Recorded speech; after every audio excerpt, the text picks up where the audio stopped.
All right, well, welcome to another episode. This is JR, founder and CEO of Social Market. And my name's Leon Hitchens. I'm the Chief Marketing Officer here at Social Market. I think it's been, what, 2, 3 Yeah, you weeks? yeah, you kind of went MIA, bro.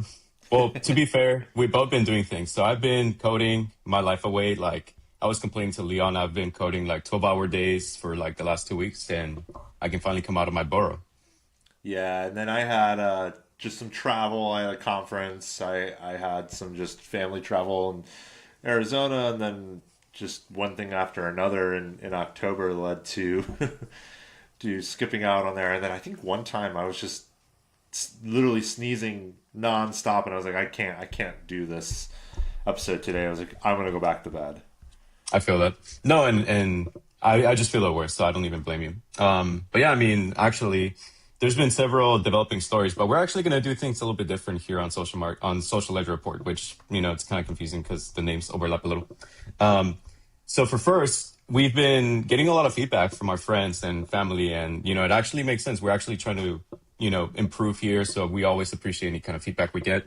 I think the main subject for this podcast is going to be like crypto. We're going to try to give everyone kind of like what's happening in crypto, but we're going to be a little bit more lax about it, not have a stick up our ass sort of thing. So that's going to be the new approach.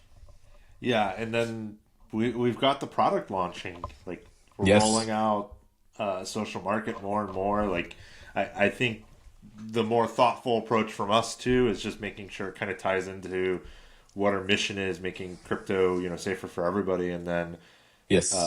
bringing it out there in a organic, natural way without just kind of shoving it down every single person that's watching here. Yes. So if you're tuning in for the first time, you'll notice that we talk about us being in a different company and this is a separate podcast. So we're kind of like just trying to give everyone a sense of what we're doing and also kind of like what's happening in the markets.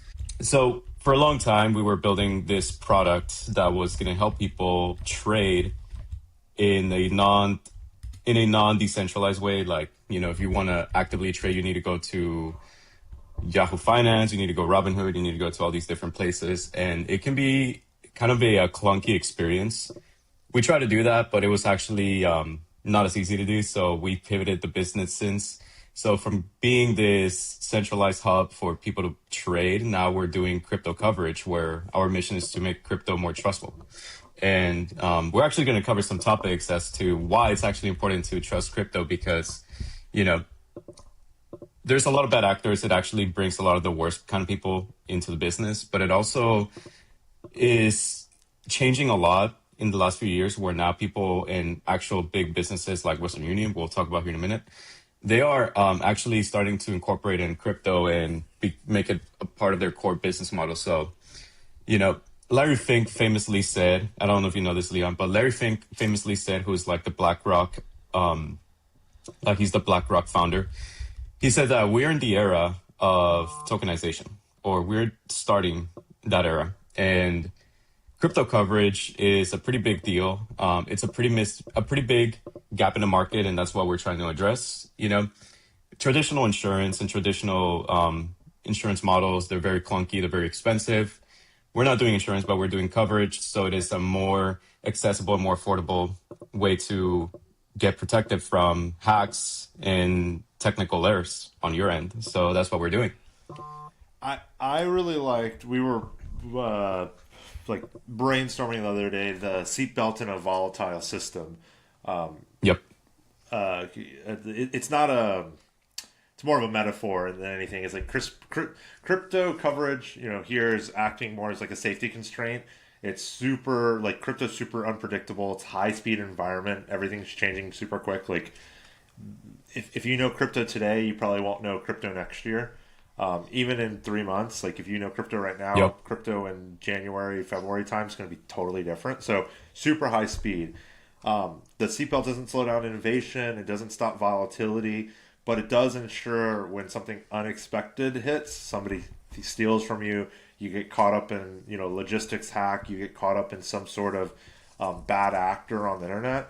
Like there is no safety net, but we're building that out there, and essentially we want to make sure users aren't thrown out of the system. Like if just like a car crash, you're not thrown out of the car. Just Right. make sure you don't get thrown out of the system and you have some sort of backup to recover your money and stop from that hack and that attack that's going out there.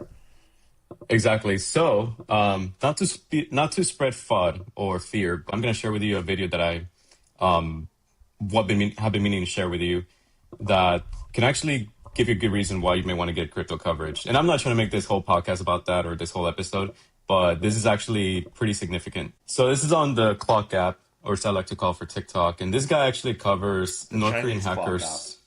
The Chinese Clock app. There you go. Wait, so does that mean it's like in China time, or is it like I worldwide? don't know.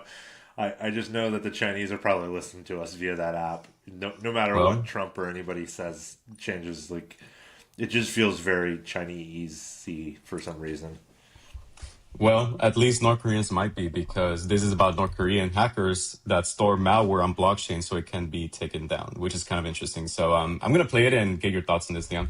Are now storing malware on the blockchain so it can't be taken down and can't be blocked. Here's how it works. They're using a method called ether hiding, where malicious code is stored right inside smart contracts on public blockchains like Ethereum or Binance Smart Chain. There are no servers, IPs, or domains to take action on or protect against. Google's threat intel team says a North Korean group called UNC5342 has been using this trick since February, targeting software developers with fake job interviews. Victims think they're running a quick coding test, but the test downloads malware that secretly connects to Ethereum, pulls more payloads, and steals passwords, credit cards, and crypto wallets like MetaMask and Phantom. Each update to their malware costs them about $1.37 in gas fees, so for pocket change, they can swap payloads anytime with zero traceback. If you ever get an interview test file or code snippet from anyone online and it has something to do with blockchain, run it in a sandbox first, or don't run it at all unless you really know what you're doing. North Korean hackers. Yeah, so that's the video. Basically, if you're just going about your business, most famously, if you're using a self-custody wallet like Phantom Wallet or MetaMask, and I don't know, someone installed, it's kind of like this security breach that we saw a few weeks ago with NPM, the Node Package Manager. It's very technical, very coding. You guys might be like, well, what the fuck are we even talking about? When you're building apps, you need to use like modules and open source libraries and all that to build apps. So in this case, North Korean hackers, they use some similar vulnerability to breach the blockchain to embed code that when you are transmitting crypto, it actually routes to their own wallet. So if you're sending it to yourself, you're actually not really sending it to yourself. You're sending it to a North Korean hacker. And what's beautiful about blockchains is that you can see where the transactions are happening at the exact time that they take place, the amount that is being sent, and everything. That's where we come in and we kind of give you coverage. I knew that there was like logistics hacks. I know that there's like the ability to like intercept wallet addresses and stuff, but this is the first time I've seen like the malicious code going on the actual blockchain. So there's Yep. just like a new fear kind of unlocked of like, oh man, even the Me too. blockchain is, there's a possibility that even that is not fully safe. So like inspecting everything that you're doing, like knowing which companies you're connecting to, what where your wallet's been used, all of that stuff's like super important. It's also like a due diligence of like, hey, what, if I'm going to interact with this blockchain or this DeFi product or use some sort of app, like what, who built it, what is it, like is it legit, there's just like a little bit of checking that I don't know if there's like a clear cut way. Like you used to always get told early internet days, check for HTTPS, super easy, you check the Yeah. bar. It's gotten a little more advanced since then. You gotta, check that it's HTTPS, check the domain, make sure like L isn't an I that's capitalized for some weird way. Like, is the domain super close? Like all these things. The crypto one, I think, something that we have to build out, and then also just like out there is build education around how do you spot this stuff. Like I don't know how to spot that. Like Yeah. I would probably fall for it in Even, some capacity.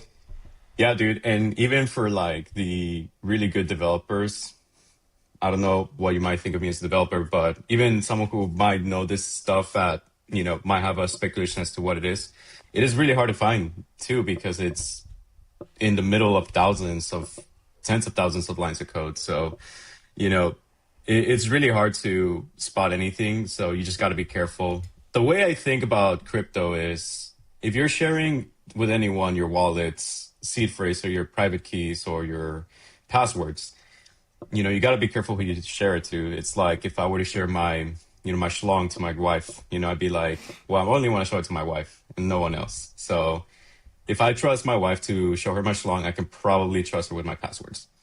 In this case, to my crypto funds. That's fair. Right? You turn into Jeff Bezos and get threatened, but Wait, what do you mean?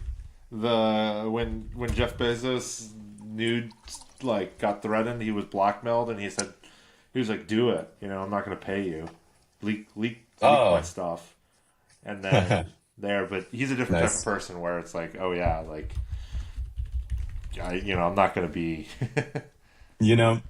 if I see a very powerful man who is bald, I immediately become wary of him. I'm like, okay, I don't want to piss this guy off because he could probably destroy my life.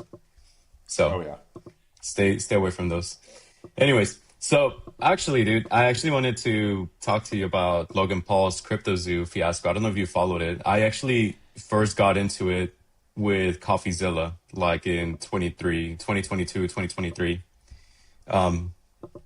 Do you know what all that is about? I have a little bit of knowledge of the CoffeeZilla stuff. Like, my understanding of it is Logan Paul kind of pulled a fraud on like selling stuff, or this is what CoffeeZilla claims, and it looks like he did really good due diligence, but I'm not super clear on it. But essentially, he claimed that Logan Paul said that there was fraud happening in there, like he wasn't doing it. It was kind of a pump and dump scheme in some capacity. There was a lawsuit, and that's kind of all I understand of it. And so, to fill in the gaps, Logan Paul, who's now a very famous wrestler in WWE, I feel like that guy changes personalities every time something comes out. Because with NFTs, he had his own NFT. Aside from CryptoZoo, like, I actually do watch this podcast. I think it's really interesting. If I were to sit next to him, I probably wouldn't dislike him. I think he's just trying to finesse the system and with everyone in it. So I don't know. That's just my opinions, which I find myself being conflicted with his things. But with CryptoZoo, I genuinely think he really dropped the ball there, and it does not look good on him at all. So with CryptoZoo, he was launching this game, and you could mint your own NFT on Ethereum, and that NFT was unique, like every other NFT claims to be, even though you're only changing like the clothes of that fucking NFT or whatever. So he ended up frauding people, and CoffeeZilla actually put a large spotlight on the case, and Logan Paul threatened to sue CoffeeZilla, but CoffeeZilla retaliated. He was actually raising money on his channels to support the lawsuit. So, I mean, honestly, a lot of the specifics have been blurred just because this has been going on for years. But there was this developing story from, at least I found it on Twitter or X, if you want to call it that. This is from Dexerto, I think that's how you pronounce it. Logan Paul's CryptoZoo lawsuit has been thrown out by a federal judge. No reasonable juror could find Logan's statements misleading or fraudulent. So, what do you think of that? I think it's bullshit. Like, I have two thoughts, and I don't know the full part. Is either Logan Paul had some really good lawyers and he got away with it because, along the path he knew, like, he has to be careful and, say the right things and all of that. But also on the flip side, just like CoffeeZilla, my understanding is he was really well researched and he doesn't just like make claims. So essentially, like, Logan Paul got away with it. Like, I don't know if it's a good look really for the crypto space, but also I think Logan Paul like gave back a bunch of money too. I don't think he ever did. That's the thing. So he said on video response to CoffeeZilla, like, yeah, dude, we're going to give all that money back, like all 1 million plus. And it never happened. CoffeeZilla made like 3 video series about it and nothing ever came of it from what it looks like. And I first came across this post through ZachXBT. He kind of just, if you're watching this on YouTube, you can kind of read it. But essentially, ZachXBT says that, crypto is just kind of like this, or not crypto, but the way that the, I guess, law system works here in the US is if you have a lot of money, you're pretty much a good guy. You can buy your way out of crimes. And this is all because of, how much affluence you have. So yeah, I mean, I think this is kind of an interesting story that I wanted to mention because we're trying to build trust on crypto, and we start by helping people who lose their money find a safety net, kind of like FDIC insurance for your bank accounts, except we're not insurance, we're coverage. We are more accessible in that regard. But yeah, what do you think? I think, people are going to scam people. You got to be careful. You got to research stuff out there. Anything celebrity sponsored, probably not a great thing to follow into. Your own due diligence, gamble with the money that you're okay with losing. Like, that's all I can say on that stuff. It's such a hard thing to, actually know. I agree. So let's talk a little bit more about crime now. So Trump, and you can kind of get an idea where this is going. So actually Trump pardoned the founder of Binance, CZ, or Zheng Zheng, I think that's how his name is. So there was actually a lot that happened, and I'm not sure how up to date you are with that. Do you have any thoughts? Or No, do you know I know that, again, I'll give you the background that I know is he Right. essentially was under investigation for some like wire fraud, some stuff. Yes. Insider trading maybe, and that's also part of why like Binance operates not in the United States. It's why you have like a Binance US, which is a separate entity. Essentially, the government wanted to exert more control and regulation, and Binance didn't want to follow it. So there was a bunch of investigations. I didn't realize he was actually like indicted or any of that stuff, or even really that far along. And then I know Trump kind of stepped in, pardoned him for any and all crimes that could have happened, and there's a possibility that Trump makes him like a crypto advisor. Maybe we see Binance like US get merged into Binance, International, and we're able to use Binance again proper. But that's the depth of my knowledge there too. I'm a little conflicted with this because, for one, what the reason why Trump did it is because he's signaling the war on crypto is over with that. And, I think, yes, there were a lot of unreasonable persecutions against crypto, like Coinbase, MetaMask. They all face like, you're doing a business on securities. You're not, doing the right form of incorporating a business in this realm, which it was all bullshit. Because if you were up to date on this, Gary Gensler, the old SEC head, he was just on this agenda that was actually powered by Elizabeth Warren. Elizabeth Warren, for one reason or another, she just doesn't like crypto. I do respect her for creating this, dude, and I'm like, dude, I don't know what the fuck your deal is with that, but anyways, one thing that she did right was building the CFTC, or Consumer Finance Protection Bureau, and it protects you from getting scammed, which great. Getting scammed is never a good thing, and there should be like some sort of safety net here as a advanced civilization that we are in to prevent that.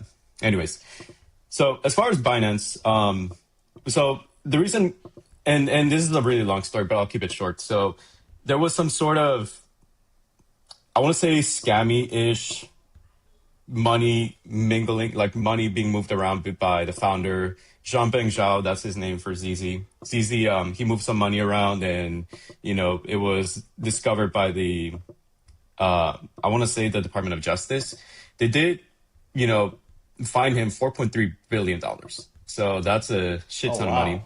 Yeah, that's a $4.3 billion, fine, especially for crypto. Right. So now Trump came in. Funny enough, when it comes to Trump, if you're on his good side or if you do any favors for him, that's when you'll usually be off the hook. He'll look away. So if you keep that in mind, it's kind of, it shouldn't be surprised that Binance actually inked $2 billion stablecoin deal. So you might be wondering, why did Trump pardon ZZ? And as I said before, if you're on Trump's good side, maybe you stroke his penis once in a while. In this case, it says, in my notes, critics are screaming corruption because this came right after Binance. The pardon came after Binance inked a $2 billion stablecoin deal tied to Trump's family crypto business, World Liberty Finance, which is already raking in tens of millions for them. So, Binance is just stroking that WLF schlong, and giving that $2 billion this is deal. The problem with Trump in many ways is, it's good and bad. He's treating the government more like a business, and in a business environment, you would cut a deal with somebody like that and just say, hey, this is what we need. This is how you're going to do it. You follow these rules. I'll forgive you, but you got to work with us. That's a business thing. That's a life thing. Like, people may or may not like it, but it happens all the time. People cut deals. People get away with things. Like, it happens all over the world. Like, you could even steal and people are like, you've got knowledge on somebody else, give them up. Or, hey, like, you've got intel, like, provide that. And we'll look the other way on stuff that happened. But the perception is that government's supposed to protect and everything. And that's the weird part of all of this is, like, in reality, I don't know if CZ did commit a crime. Like, he might have. It's a white-collar crime. I don't know if it really hurt anybody. Yeah. The worry is, if you let somebody like that get away, they get more emboldened and it turns into an FTX situation. But yes, like I think almost like a more serious right white collar now crime. For crypto being in the United States is important. Like, they launched Aster, they have BNB, they're building a lot of stuff, and like China's not really into crypto at all. Like, in the end, so if the United States keeps pushing forward, I think really what's happening is the United States is saying, hey, crypto is such a big national security. If we can own it, we own a lot of, like, new technology. It's just like China probably 10 years ago versus betting on crypto. They bet on TSMC. They bet on, like, rare earth minerals. They bet on all of these, like, components to build the technology versus betting on the software. And the United States has always bet on the software. And I think that's the best move because, you invest in the infrastructure, you have really good products down the road. Yeah, so we'll see. I'm like, feel a little, like, indifferent on the CZ thing. Like, I don't think he really hurt anybody again. I think moving money and stuff, like those wire fraud things, can be very broad, and you can get in a lot of trouble with some very nascent, like, activities where you just didn't know. I want to believe that, they weren't doing anything, but also Binance has been blamed a number of times and accused of, like, market manipulation, playing games with their BNB coins. So the thing is their AML and, and anti-money laundering, I guess protocol, for lack of a better word, they're pretty lax on it. So they don't do a lot of verification. If you go on Coinbase or Kraken right now, especially Coinbase, because they're the goody two-shoes on crypto, as I like to say, you can send sometimes $1,000 or even a few $1,000 transactions without verifying. And that's great. You got to verify that you're not getting scammed, because people who don't know better, you're on a call with supposed Coinbase support, and then, they're kind of telling you, they convince you somehow along the way to send all your money to their wallets just to protect your wallet or something, which valid. But sometimes there needs to be a fine line to make crypto less UX clunky as it is right now, to keeping it safe. And in one hand, you have Coinbase that is really, like, oppressive on their UX and their safety. It kind of is oppressive, And then Binance, they're just lax. They don't give a shit. So I think that's the nature of why they're being accused a lot on AML and just being this bad actor when they're really just trying to do business. Yeah, that's the hard part. Hold on, I want to look up, is Binance to China at all? Like, where do they operate out of? No, it's the other one. It's the southeastern Asian country. Like It's Singapore? Singapore. It's Singapore, yeah. BNB Binance is Singapore based, which is not China based. Kind of like TikTok with. Actually, I think they are really they're Japanese. Like now they're Oh, interesting. oh they're in Malta. They're currently in Malta for their unofficial Okay. official company headquarters, but they were in China. Chinese Mm. government restricted cryptocurrency companies. They moved to Japan and then left Japan for Malta, like 2019 2020 time. Okay, that makes sense. Yeah, I I know was just kind of ZZ curious is. too. Like, this is some of my anti, like Chinese like sentiment. Like, Mhm. if it was a Chinese company, but this is the part is CZ like this is the hard part. CZ, I believe, is still in a Chinese like citizen. Like China exerts pressure in many Mm. ways. Like I wouldn't be surprised if something's happening. Like if China's like That's a putting good point. pressure on them to do stuff. Like maybe Trump is trying to bring him here. Kind of like an Einstein coming from Germany to the United States. Like maybe he could bring him here to say, hey, you bring it to the United States, and we'll offer you refuge and protection. Um, That would be like great, I that'd be think. really It interesting would because be they're a massive amazing. company. I think they do like 12 to 14, $15 billion a year. So I mean, I don't know the number, but they're the largest exchange in the world. Right next to, well, second being Coinbase. wow, Leon, the fact checker. yeah, I'm about to fact check that because I'm like, I By feel all like there's means. that other one out there which is Gemini, Mech. Kraken, It's like Mexi. MEXC. Yep. Yeah, it is. It is. Okay, so Binance is the largest, then it's Bybit, then it's Oh, Crypto.com, then it's Gate, then it's really? Mech, and then Interesting.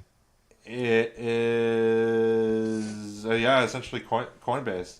I forgot about Um, Bybit. No, that makes well, I guess sense. it depends on how you look at it, but if you do look at it like volume, it's Binance, Bybit, then Coinbase, up, Yep. OKX, Mech is down there, but it just depends how you look at it. But almost always, it's the largest, and there the only reason that I was like I didn't think Binance was because I always think of Binance US, and Binance US is such a small like footprint really in the end. Yep. I think it's like smaller than like Gemini and some of these other ones out there. Yeah, Uh-huh. it's Gemini's just slightly like literally just a little smaller, but that makes sense. No, but it's a very important play in the world. I don't know if Yep. I agree with everything, but also I again, like looking at the full picture, I can see what Trump's possibly doing here is trying to make the United States big on crypto, give them a safe haven, bring the company here, and then essentially freeze China out of the crypto markets. So the United Yep. States once again controls more or less all currency around the world. Yeah, I mean, US is just trying to be the global dominant country, Yep. which, you know, it's a very strategic move when you're the Yeah. biggest, no one can fuck with you. So Yeah. go for it, right? But also, we'll see what happens. I'm kind of curious to see, while some people say like ICE and America is falling apart because of all the shit that Trump's doing, I actually, think crypto is making steadfast moves on moving to mainstream, which it's going to help a lot of people. I'm Yeah, like very, that ties us into the hopeful. next topic, and like Yep. the biggest part that we've heard throughout the year is crypto is going to become a core part of our lives. Like your mom, my dad, your dad, they're going to use crypto, and they might not even know it. Like my Yep. parents are on the older age. They're just like crypto's too high risk. I don't really want to mess with it, and I'm like I kind of get it, but also it's like no, it's the future, You and should we're tell them to get starting to coverage. see that in a ton of places too. Let me see. Not to Oh cut you really? off, but you should tell your parents to get crypto coverage. Yeah, my dad won't even like. He refuses to buy crypto. He's just. I think he's what Wow. 70 this year, and he's just like, man, it's a little too risky for me at this My point. And I'm respects. like, ugh. You know what? My only pushback on that is the biggest risk you can do is not trusting you, not betting on yourself. Yeah, but I think once you get to that age, 70 years old, like there's That's a no good point. point to like, Do a like lot. he's thinking about the next. Sounds terrible, but he's thinking about the next 10 years of his life. Like if he makes it that Well, far. Um, that's a good point. like Yeah. he's like, man, I'm gonna all. I think essentially everything goes from stocks to bonds and like bonds and government Okay. backed things versus stocks. Like he's not buying stocks anymore. He's just like, no, like there. So Got it. I see and understand that because he's like, man, I don't want to put money in like Bitcoin was 120 last like 2 weeks ago, 3 weeks ago, and it's like roughly 110, 105 floating around. He's like, that's a little more too much volatility for my old age. And I get that Well, one. at least his son, betted on Bitcoin early on, and now Oh your yeah, bags are 20. fucking I massive, remember man. like 2012, 2013 talking about it. Nobody thinking it's serious. Mining in high school, it was great. And then That's now amazing. look at this. Like this, tying to all the international and like it coming to places like again, our parents are probably going to use it. Western Union, which is a big money mover and just like they're a fundamental part of like a core part of moving money from like the United States to Mexico to other countries, or even just to send money sometimes to people is Western Union. Like I I'm I not a big fan of remember Western it. Union, but this is kind of I'm big. not a fan of them, and I think they're a little predatory from time to time with what they Absolutely. charge, to get somebody who's unbanked and all that. But also there's cases for Western Union. I've gone to Western Union to get money orders, like the same cash, things. I've also sent people money on Western Union because they were, stranded in another country and that was literally the only thing they could, go get. But Hmm. Western Union has always been on the forefront of looking at alternative ways to move money. They were early on Ripple. They were talking about using as cross border, remittance. Now they're filing trademarks for WUUSD, hinting at a crypto wallet, hinting at stablecoin payments. Like they're the interesting part of this though that I'm still somewhat struggling with is they're going to launch on the Solana network, and I don't know, Jr. Do you know why they're going to do that? I'm actually not surprised because Ethereum it is the second oldest, most used network. When I say network, I mean like blockchain, the first one being Bitcoin. And you can fact check me on this if you want, but I'm pretty confident I'm gonna be right. Solana came You out would think so in far. nice. Solana is only 5 years old. Did you know that? It came out like in 2020 and it's VC funded, but it's Oh, like is it so VC funded? That's super it is. interesting. It is. It's very centralized, which is kind of like the biggest critique I've seen. I've been on crypto for a few years now, like more than five, So I've seen kind of everything at this point. Well, not everything, but anyways, Solana is just faster. It's cheaper. It's has the most volume. The current CEO of Western Union said himself, "Oh, we're on Solana because it is the fastest and has the most volume." And it makes sense. A lot of it is from Pump.Fun. If you want to look at volume, which I think it's kind of naive to look at it from just a volume perspective, because again, like volume is not everything. We got to talk about use case. Solana is mostly used for money, as it is. Ethereum is mostly used for building apps and trading and, you know, building, if you compare it to Solana. Solana is just, hey, I'm moving money around, whether I'm gambling on, there are some gambling casinos on Solana. There are some, meme coins, which if you want to consider that gambling, you can. But again, most of the volume is actually from Pump.Fun and then Let's Bonk, which they're just, meme coin gambling sites where you can launch pad them, which means like you can launch your own meme coin and then you can either rug pull early buyers or you get rug pulled if you buy another coin. That's Yeah. largely what happens. It is a lot of risk, but I mean, to each their own. I, But I guess it's probably, and I wouldn't be surprised if Solana's out there like politicking. Like, I wouldn't be surprised if they're trying to shift that whole persona away from like Pump Fun and all these meme tokens to be like, hey, Right. no, we're a serious like money remittance platform. Like we're more important because yeah, like the argument on crypto continuously is it an asset? Is it a money? Is it a technology? Like what is it? And I believe it's like a money and a technology and Yep. asset. Um, Asset like okay. Bitcoin's an asset. It's gold. Yes. USDC is money, but also Solana's money and ETH is money. Like in many ways, Yep. I think stablecoins makes a bigger case. When stablecoins hit the market, I was a little confused at it. Still a little confused at it because I'm like there, but it is just a tokenization, a blockchainifying of like the US dollar, which I think Yes. is a good move in the end once I kind of wrap my head around it and seen it.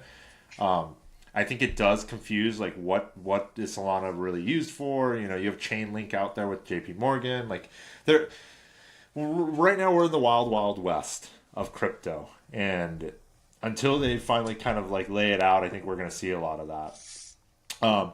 There's a few other things though happening out there, like Zelle. Like everybody has access to Zelle in the United States, more or less. If you use a big bank like a J.P. Morgan or I have a, Capital One, and it yeah, is embedded into my bank, so I love yes, Zelle. It's so yeah, convenient. like that's the best way to send money sometimes. The problem that I have with Zelle is if you have multiple bank accounts, you can't have more than one bank account. You have to like have different emails and stuff.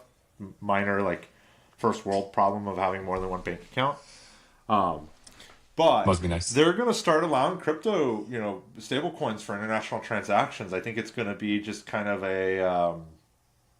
like the rails to the system you're going to hit with US dollars or, whatever currency conversion that your bank is providing. But it's like, this is the prime comment right here. Like, we are approaching mass adoption, and this is the future of finances is crypto. Like you're probably going to be Yes. sending USDC. You might get that turned into cash at some point, but more and more, I think these banks are just going to go, why do we need to convert it back to USD when we can just leave it on USDC and hold that money in like centralized, kind of Dude, reserves? the other thing is if you go to traditional bank accounts, it doesn't fucking matter. If you go to Bank of America, Chase, they all pay pretty low interest rates. It's mostly reflected also on the whatever the Federal Reserve changes its BPS on, or is that what it's called? BPS, like the rate, the federal interest rate. Whenever the Federal Reserve changes that, your more times than not, your interest rate that you get paid out on savings accounts lowers or changes, and it fluctuates. With crypto, it always stays at least 4.2% or at least 4.1, which is where Coinbase a few weeks ago, we didn't cover this, but a few weeks ago, Brian Armstrong with Coinbase, they were launching this massive PR move where banks, they are pushing back on the Genius Act or the Stablecoin Act that passed in Congress that says, crypto is just too good. Essentially, they would never say it, but crypto's too good. They're actually affecting the business model on these banks because business banks are being forced to compete now with the convenience on crypto. So to your point, crypto is it's just too good, man. Yeah, it's These coming. Like banks, they just can't catch up. even I was bouncing around. Somebody was texting me stuff, but Yep. we peaked at this. Like Coinbase is going to collaborate with Citi. Like Wells Fargo is working with providers. Yep. Like Fidelity, or maybe it was. I think it's Fidelity. Fidelity, which is like one of the largest brokerages for retail Yep. investors, is now allows deposits and withdrawals of Bitcoin. Like it's coming. Like Citi's looking at using digital assets. They're looking stablecoin payments. On and off ramps.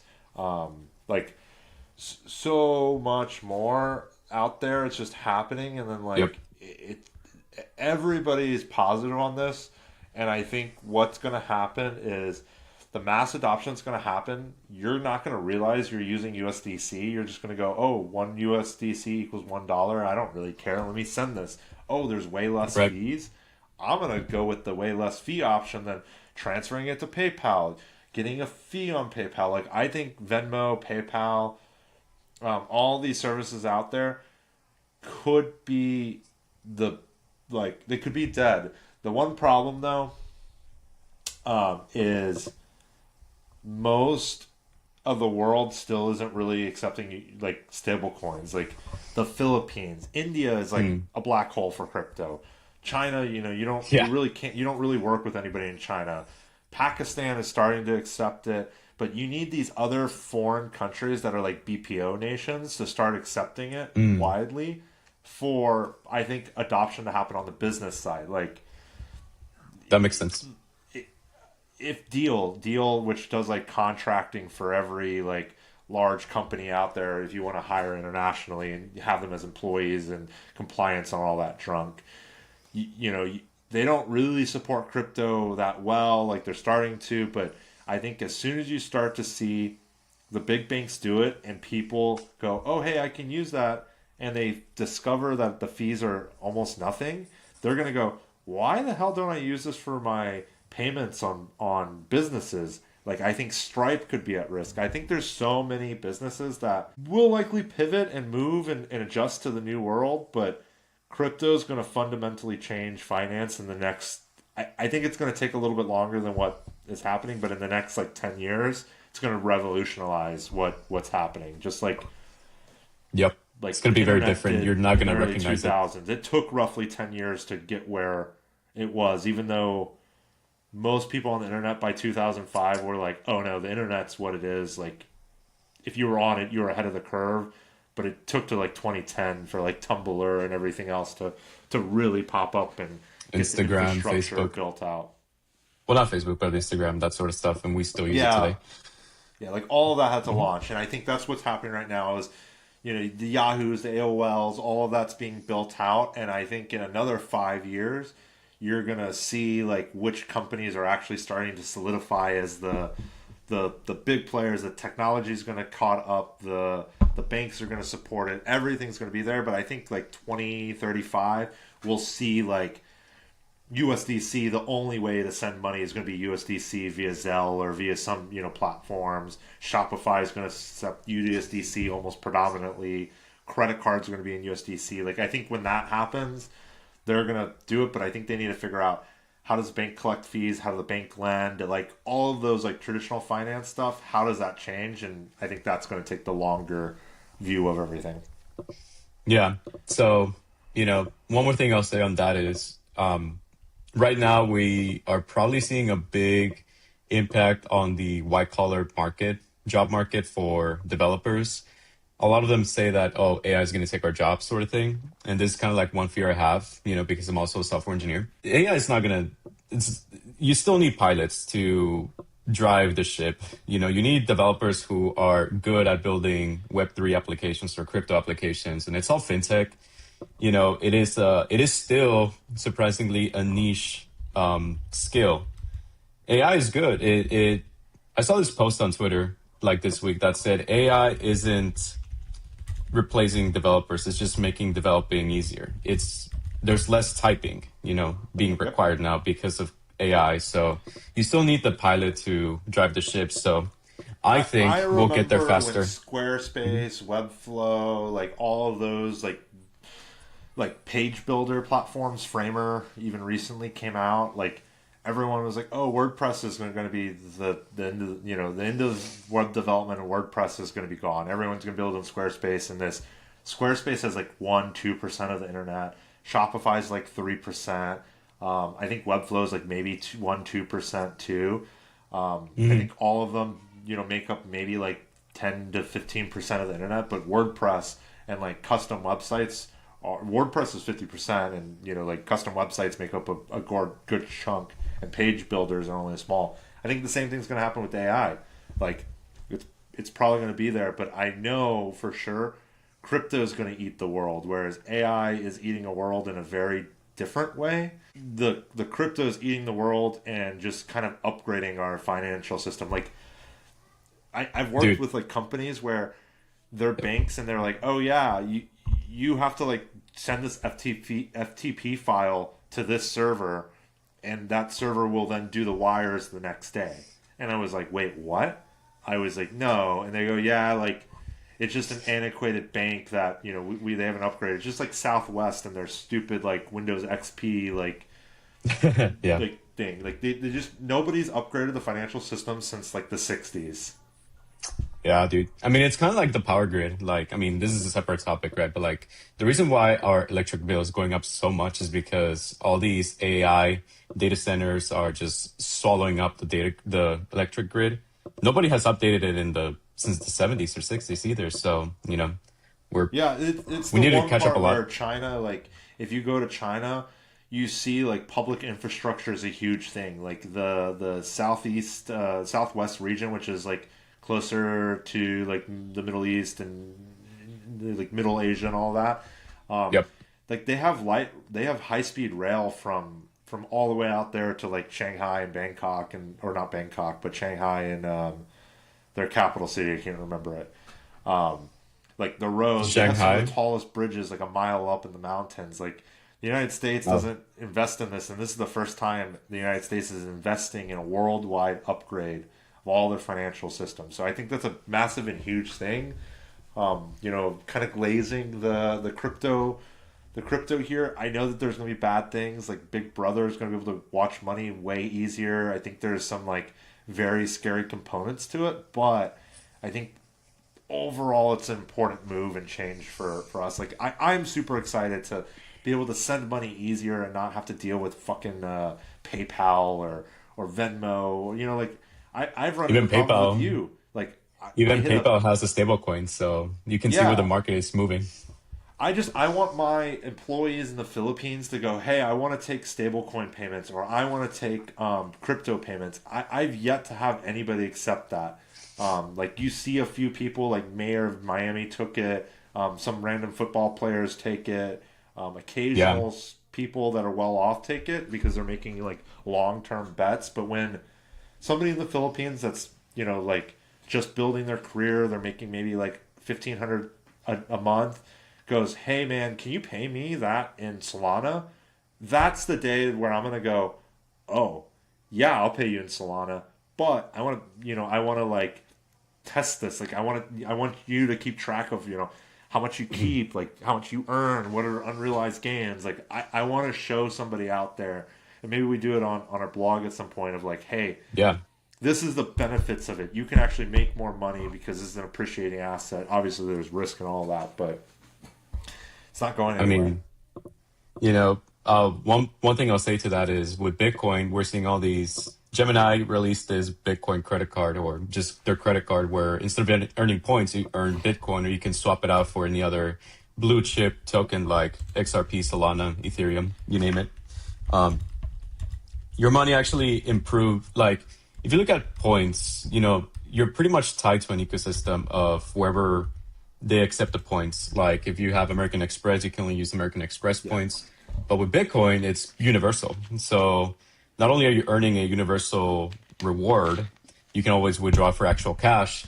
But also, if you hold your Bitcoin, which by the way, it was the most lucrative asset in the last decade, you actually have a good chance of earning even more than what your points initial value is if you hold it for at least a year or so. That's just an example, but I mean, who knows? It could grow even more.